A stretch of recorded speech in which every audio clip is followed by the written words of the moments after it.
January 7, 1945, above Negros Island in the Philippines. The air shimmered with tropical heat as Captain Thomas McGuire pulled his P-38 Lightning into a steep climb. His engine screamed under strain, propellers flashing like silver blades in the sun. Below him, enemy fighters, Nakajima Ki-43 Oscars, twisted and turned through puffs of black flak smoke. McGuire's voice crackled over the radio. Brake right, brake right. But it was too late. His wingman, Major Jack Rittmeyer, was under attack. The sky had become a chessboard of life and death. In that moment, McGuire's instinct took over, the same instinct that had earned him 38 confirmed aerial victories, second only to his friend and rival, Major Richard Bong. But this battle, unlike any before, would be his last. To understand how McGuire ended up in this deadly duel, we must go back to 1942. Thomas Buchanan McGuire JRB was born in Ridgewood, New Jersey. Quiet, curious, and fascinated by flight. At 5 years old, he built wooden airplanes from scrap and hung them from the ceiling of his bedroom. By 19, he had enrolled in the Georgia Institute of Technology to study aeronautical engineering. But when the Japanese attacked Pearl Harbor, everything changed. McGuire joined the Army Air Forces. He trained relentlessly, often flying longer than regulations allowed. Obsessed with precision and control, fellow pilots called him Tommy, though his intensity earned another nickname, the Bulldog. He flew the same aircraft as Bong, the Lockheed P-38 Lightning, a twin-engine Predator with speed, range, and deadly firepower. McGuire studied every part of it, from engine cooling systems to gun harmonization, until he could fly it as if it were an extension of his body. By 1943, he was deployed to the Southwest Pacific with the 475th Fighter Group,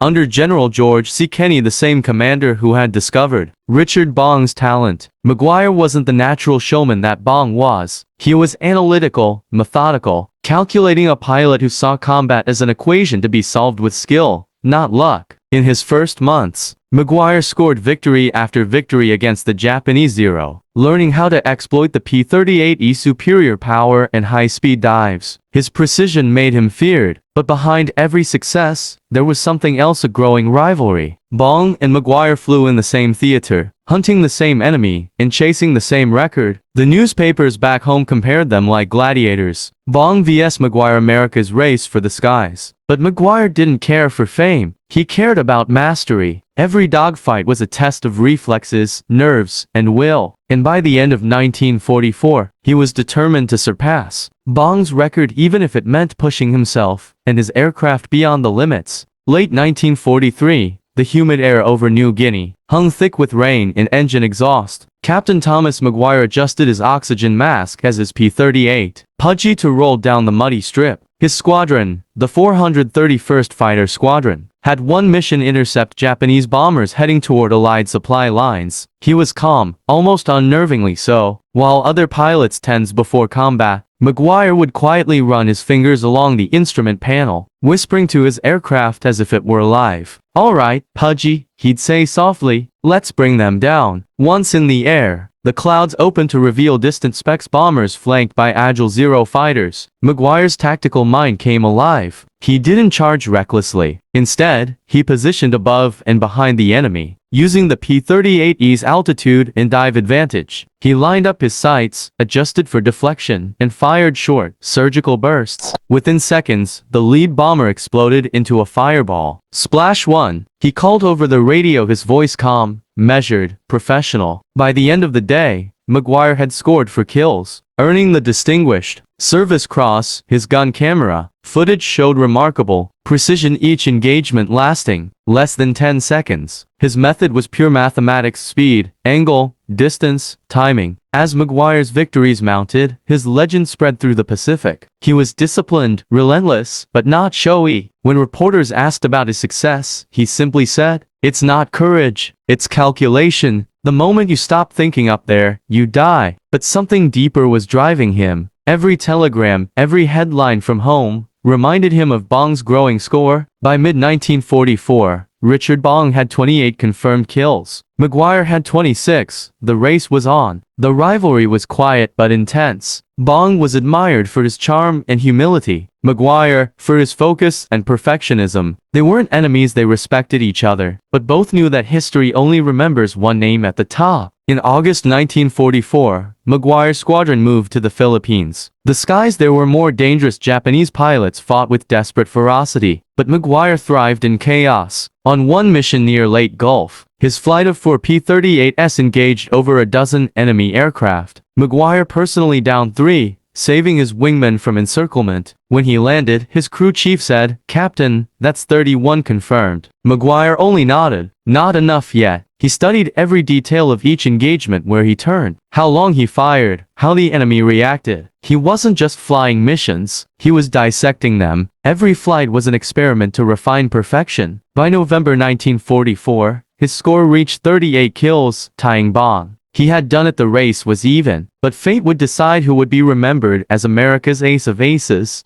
November 1944, the Philippines. The Pacific War had turned. Japan's air power was collapsing under the weight of relentless Allied bombing. But in the skies above Luzon, dogfights still raged with deadly intensity. Captain Thomas McGuire led his squadron from a rough airstrip near Dulag. His P-38, Pudgy 4, gleamed silver beneath the tropical sun, her nose painted with kill marks, a symbol of a legend still in the making. That morning, the briefing was short and sharp. Intercept enemy fighters over Ormoc Bay. Protect the bombers. McGuire nodded. No wasted words. He climbed into the cockpit, adjusted his harness, and powered up the twin Allisons. The engines roared, shaking the palm trees behind him. As the squadron lifted off, the horizon burned with the orange light of dawn. Minutes later, radar picked up movement, a swarm of Japanese aircraft heading straight for the bombers. McGuire's voice came over the radio, steady and composed. "Stay high, hit fast, don't turn with them." He dove, his lightning sliced through the formation like a blade through silk. 2 bursts, 2 kills. He rolled away before the others could react. McGuire's tactics were textbook perfection, altitude advantage, deflection shooting, and precise disengagement. The sky erupted into chaos. "Pudgy 4, you've got one on your tail," his wingman shouted. McGuire pulled into a steep climb, rolled inverted, and dove the 0 overshot, and McGuire's guns flashed. Another enemy fell in flames. By the end of the engagement, 4 more Japanese aircraft were gone. McGuire's total reached 30 for confirmed kills. He was now 1 mission away from tying Bong's legendary record. But inside, he was restless. Bong had already been ordered home by General Kenny, grounded for his own safety. McGuire remained in combat. He refused to stop. He told his squadron mates, "I'm not leaving until this war is finished." The men around him admired him, but they also worried. He was pushing harder than ever, flying mission after mission with minimal rest. War correspondents began calling him the thinking ace. To McGuire, it wasn't about headlines. It was about mastery, about proving that control, not luck, decided who lived or died in the air. By Christmas 1944, his reputation was legendary. New recruits whispered his name before missions. Mechanics treated Pudgy 4 like a holy relic. Every pilot in the Pacific knew the same truth. McGuire wasn't just chasing Bong's record anymore. He was chasing immortality. And on January 7, 1945, he would find it, though not the way he expected.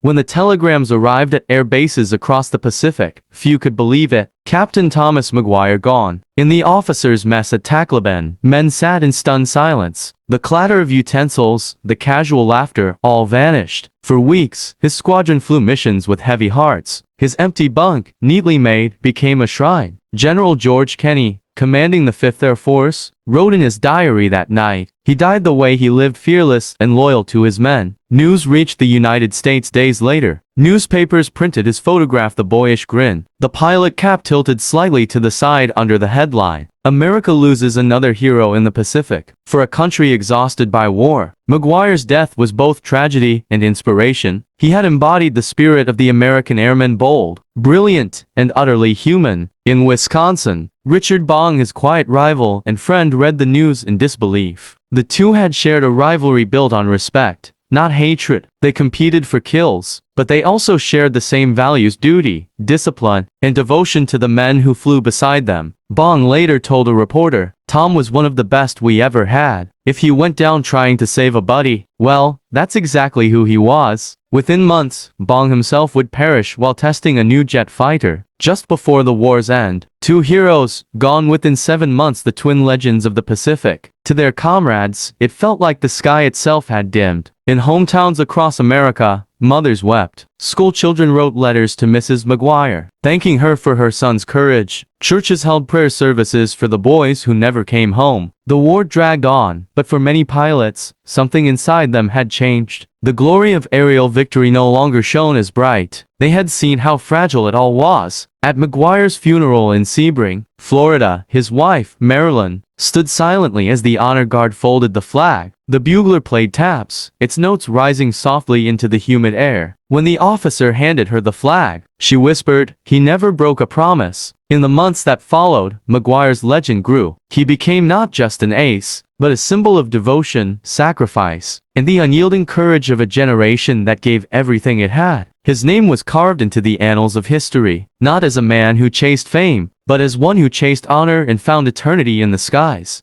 The war ended months after McGuire's death. The skies over the Pacific fell silent, and the men who had survived began their long journey home. But for America, two names remained forever written in the clouds: Richard Bong and Thomas McGuire. They were opposites in personality, but identical in spirit. Bong quiet, modest, a farm boy from Wisconsin. McGuire fiery, determined, a Florida son who refused to lose. Both were products of a time when courage was common, and fear was merely something to fly through. In the post-war years, their stories became legends taught to new generations of pilots. At the U.S. Air Force Academy, instructors spoke of Bong's discipline and McGuire's loyalty, two halves of the same lesson that greatness requires not just skill, but sacrifice. In 1949, the U.S. Air Force renamed an airbase in New Jersey McGuire Air Force Base. At the dedication ceremony, General Kinney spoke softly before the gathered crowd. Tom McGuire did not die for glory. He died because he refused to leave a man behind. That is the highest kind of bravery. Thousands of miles away, in Wisconsin, Richard Bong's memorial was built overlooking the land he grew up on, a statue of the young pilot gazing skyward, forever ready to fly. For both men, death had come not as defeat, but as fulfillment of their calling. They had lived fast, fought fiercely, and given everything in the service of others. Their rivalry had begun as a race to young men counting victories in the sky, but it ended as something far greater, a shared legacy that would outlive them both. Even decades later, pilots flying F-15s and F-22s whisper their names in briefings, because in every cockpit, every mission, every heartbeat before takeoff, there remains a question that both McGuire and Bong answered with their lives. What are you willing to risk for those who fly beside you? The Pacific War created thousands of stories of valor, loss, and endurance, but few stories captured the pure spirit of the American aviator like that of these two aces, not for the number of enemy planes they downed, but for the humanity they carried above the clouds. As the sun sets behind silent airfields and rusting hangars, their ghosts still fly, silver wings glinting in the fading light, engines echoing across eternity. Because legends never really die, they just keep flying higher, faster, beyond the reach of time.